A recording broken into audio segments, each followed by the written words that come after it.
नमो नमः। आज हम लोग इस वीडियो में तत्पुरुष समास पढ़ेंगे।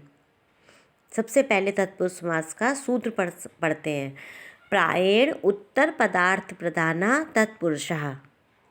इसका अर्थ है कि जिस समास में दूसरा पद उत्तर पद प्रधान हो वो तत्पुरुष समास होता है। अर्थात प्रथम पद गौड़ हो और दूसरा पद प्रधान हो, उत्तर पद प्रधान हो। अभी हमने पढ़ा कि अव्ययी भाव समास का जस्ट अपोजिट है ये। अव्ययी भाव समास में पढ़ा कि उसमें प्रथम पद प्रधान होता है, प्रथम पद अव्यय होता है, वही पद प्रधान होता है, और सेकंड पद जो उत्तर पद होता है वो गौड़ होता है, उसकी कोई वैल्यू नहीं होती है खास। तो उसका अव्ययी भाव का जस्ट अपोजिट है, इसीलिए हमने अव्ययी भाव के बाद तुरंत तत्पुरुष समास बताया कि जिससे इसको याद करना आसान होगा कि अव्ययी भाव समास में प्रथम पद प्रधान होता है और तत्पुरुष समास में उत्तर पद प्रधान होता है, उत्तर पद की प्रधानता होती है। ठीक है, और प्रथम पद गौड़ होता है। अब देखिए, आपको बताते हैं कि उत्तर पद प्रधान कैसे होता है। कि जैसे एक उदाहरण है कि गंगा जलम आनय। अब गंगा जलम आनय माने लाओ, गंगा जल लाओ। अब गंगा जलम में दो पद हैं, इसका समास करना है, तो गंगा प्लस जलम। तो इसका आने से लाओ से सीधा संबंध किससे है? गंगा जल से। लेकिन जब इसके दो पार्ट कर दिए, गंगा और जल अलग अलग, तो गंगा लाओ कि जल लाओ। अब गंगा तो कोई ला नहीं सकता है, तो मेन मुख्य शब्द क्या है? जल। चाहे गंगा का हो, चाहे जमुना का हो, चाहे किसी का भी हो, लेकिन मेन शब्द क्या है? शब्द मेन पद क्या है? जल। तो इसमें प्रधानता किसकी हुई? जल की हुई। इसी कारण से ये इसमें तत्पुरुष समास है। तत्पुरुष समास दो तरह के होते हैं। नंबर 1 समानाधिकरण तत्पुरुष समास, नंबर 2 व्याधिकरण तत्पुरुष समास। अब समानाधिकरण तत्पुरुष समास वो समास जिसमें दोनों पदों में विभक्तियां समान होती हैं, वो समानाधिकरण तत्पुरुष समास होते हैं। यही समास कर्मधारय समास कहलाते हैं। कर्मधारय समास कोई अलग से नहीं है, इसीलिए इस तत्पुरुष समास का ही भेद बताया गया है कि कर्मधारय समास तत्पुरुष समास का ही भेद है। वो कैसे है कि जिसमें प्रथम पद और सेकंड दूसरे उत्तर पद की दोनों की विभक्तियां जब समान होती हैं तो वो समानाधिकरण तत्पुरुष समास कहलाता है। कर्मधारय समास भी कहते हैं। और व्याधिकरण तत्पुरुष समास क्या होता है कि जिसमें प्रथम पद में दूसरी विभक्ति हो और उत्तर पद में दूसरी विभक्ति हो, दोनों में अलग अलग विभक्तियों का प्रयोग हो, वो व्याधिकरण तत्पुरुष समास कहलाता है। ये तो एक तरीके से डिवीज़न हो गया। और वैसे तत्पुरुष समास सभी विभक्तियों के अनुसार बनते हैं, केवल प्रथमा विभक्ति का प्रयोग नहीं किया जाता है। द्वितीया, तृतीया, चतुर्थी, पंचमी, षष्ठी, सप्तमी 6 विभक्ति का प्रयोग करके ये तत्पुरुष समास बनाए जाते हैं। तो इनका एक बहुत बड़ा परिवार है तत्पुरुष समास का। 6 तरह से ये समास बनाए जाते हैं। तो ठीक है, सबसे पहले पढ़ते हैं कि कर्म द्वितीया तत्पुरुष समास। कर्म द्वितीया तत्पुरुष समास का एक सूत्र है, द्वितीयाश्रित अतीत पतित गत अव्यस्त प्राप्त आपन्न। ये सूत्र है।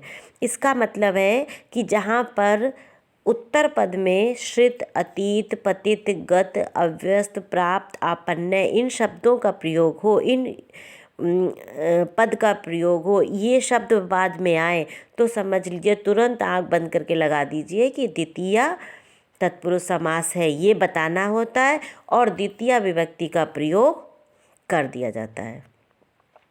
आया समझ में आपको कि द्वितीय तत्पुरुष समास कैसे होते हैं? अगर बाद के पद में इन श्रित, अतीत, पतित, गत, अव्यस्त, प्राप्त, आपन्न इन शब्दों का प्रयोग हो तो द्वितीय तत्पुरुष समास हो जाता है।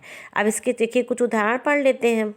जैसे शरणम गतः, सुखम प्राप्तः, गजम आरूढ़ः, लोक अतीतः, रामम आश्रितः, भयम आपन्ना। सबसे पहले देखिए आप इसमें शरणम, सुखम, गजम, लोकम, रामम, भयम इस सब में तृतीय विभक्ति का प्रयोग है।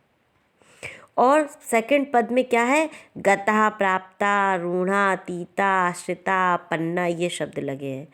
ज़्यादातर आपको यही शब्द मिलेंगे, तो वो आप तुरंत समझ जाइए कि इसमें अगर ये शब्द बाद में लगे हों तो समझ जाइए कि ये द्वितीय तत्पुरुष समास है।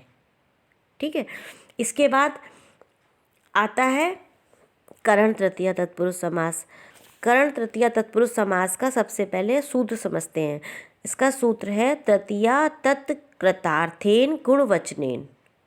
इसका मतलब है तत्कृतार्थेन यानी कि पूर्व सदृश गुण इत्यादि अगर होगा, जैसे जो पहले शब्द में जो चीज़ बताई गई है उसी का दूसरे पद में गुण हो, तो समझ लीजिए आप तृतीय तत्पुरुष समास है।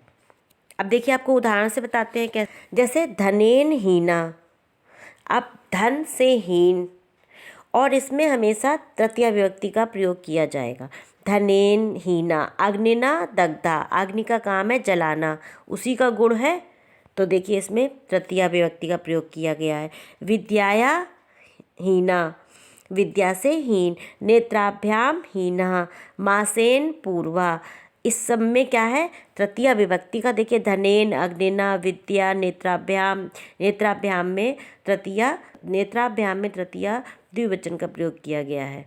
अग्निना, विद्याया, विद्या ये स्त्रीलिंग है, इसमें तृतीय विभक्ति का प्रयोग किया गया, तो तृतीय विभक्ति का प्रयोग होगा और ये शब्द उसी से प्रथम पद के ही गुण होंगे उसमें, तो ये तृतीय तत्पुरुष समास कहलाता है। समझ में आ रहा है आपको?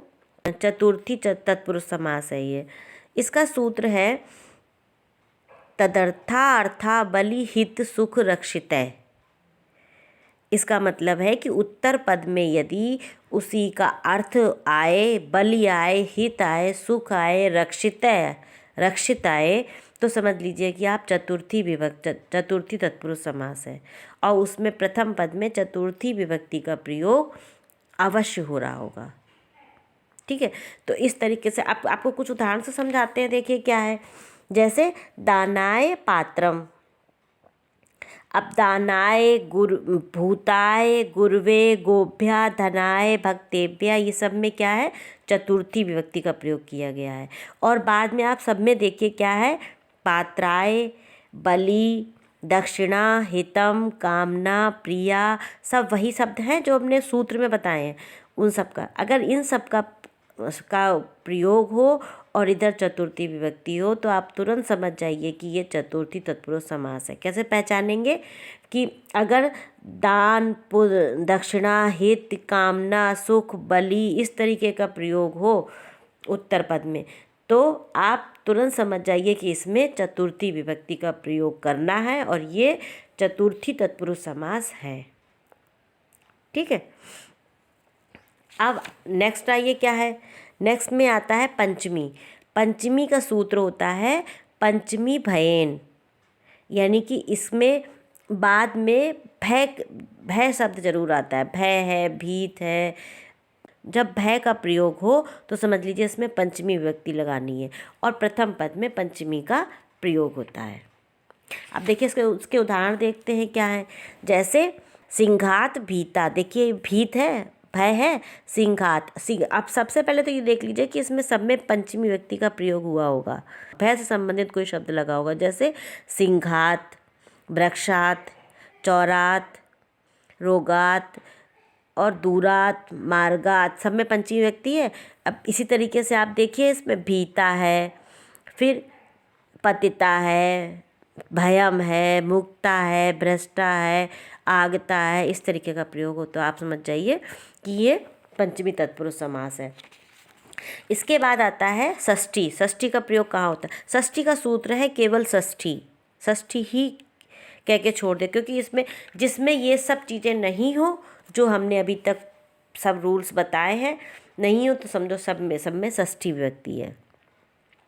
जैसे राजपुरुषा, राज्ञा पुरुषा, राज्ञा पुत्रा, नराणाम पति, देवस्य पूजा, सीतायाः पति, विद्याया